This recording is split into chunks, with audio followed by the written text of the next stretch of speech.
sitting down with us today. Sure. We really appreciate you taking the time to come and speak with us. Tell me about your campaign. You're running for re-election. What makes this year's running different?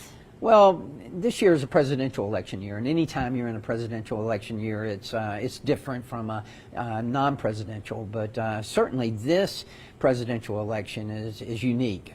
We've really, and I think it's good for America because we've really got a contrast here between the Biden-Harris administration that we've had for the last 4 years, and then the Trump administration that came before there. So the voters really have an opportunity to compare records and see what they like and what they don't like. And certainly right now on their mind, at least as I go through the district, is inflation. That is one thing that has really been a problem for people. And if you look at the inflation and where it was when Trump left office at 1.4%, if you look at where it's at right now, 2.5%, well, that's a little misleading because cumulatively over the last 4 years, it's up 20.5%, and that has hurt people. You know, the average Georgian has spent an extra $30,000 as a result of the policies of this administration. So this is a different election. Every election is different. So you touched on the economy. Of course, I think that's top of mind for most voters right now, most Americans. What do you think are the biggest economic factors affecting American households and people in the 1st Congressional District of Georgia? Well, I don't think there's any question about it. What we need to do in order to get our economy back on track is to unleash American energy. Let's face it, day one of the Biden-Harris administration, they declared war on fossil fuels, resulting in higher gas prices, resulting in higher fertilizer prices, resulting in higher prices to get groceries to the market. All of those things have led to the inflation that we're suffering from right now. And even more, that what we have to keep in mind is that elections have consequences. And the reason elections have consequences is because policies have consequences. And people need to tune out the noise. Forget about he said this about her, she said this about him. Concentrate on policy. It is about policy. And I would submit to you that the policies of the Trump administration 4 years ago were working. Our economy was humming. We had the economy going. Inflation was low. People had more money in their pocket. In the last 4 years of the Biden-Harris administration, the policies have caused inflation to go up and have caused people to have less money in their pocket. And, you know, this area, the economy is so important. This is one of the fastest growing areas in the whole country right now. Can you speak to the future that you see regarding that for the 1st Congressional District of Georgia? Well, I'm very excited, and with good reason. Obviously, we have the single largest economic development project in the history of our state right here in our district with the Hyundai plant, which rolled off the first vehicle a couple of weeks ago. We're very proud of that. Listen, I think that Hyundai has made a wise decision to locate here, and I want to add that decision was made pre-IRA.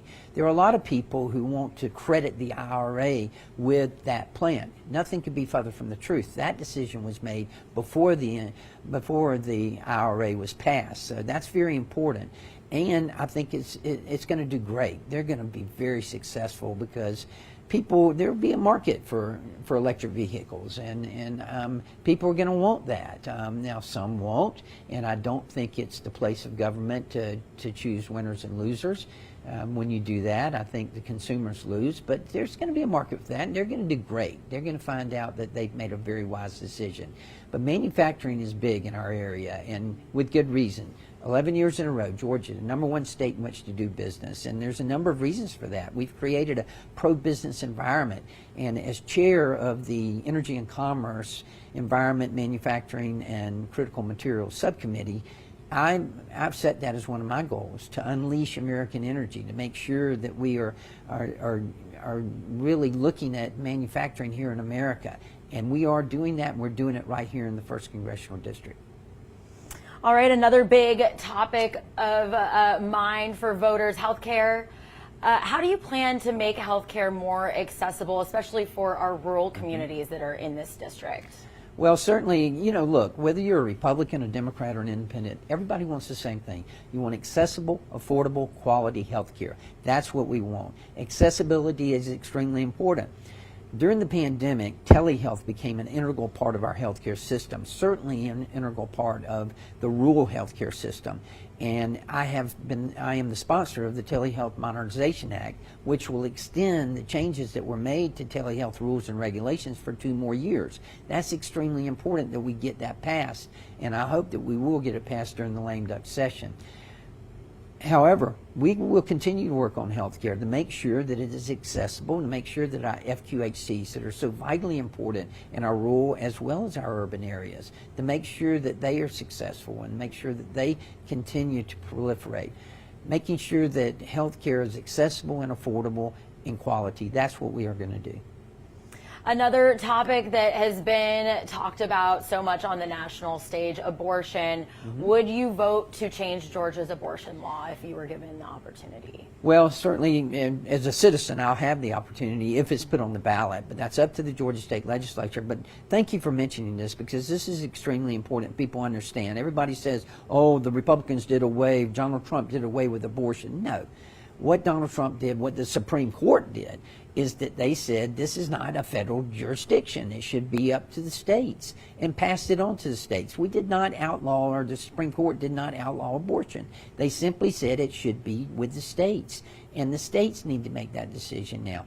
Now, I am obviously pro-life and unapologetically pro-life. I believe in the sanctity of life, and I do believe in the exemptions. I do believe that there should be an exception for when the life of the mother is in danger and for rape and incest. However, I believe that baby is a life and needs to be saved, and I do not agree with elective abortion.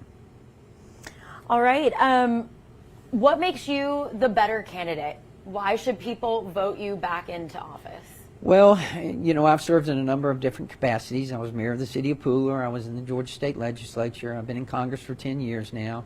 I started when I was 10 years old, by the way, so that explains that. But nevertheless, I've had an opportunity to serve, and it is truly an opportunity. Look, this is my home. This is where I've lived all my life and where I intend to live the rest of my life. And it's an honor to serve in Congress, but it's a special honor when you represent the area in which you grew up in.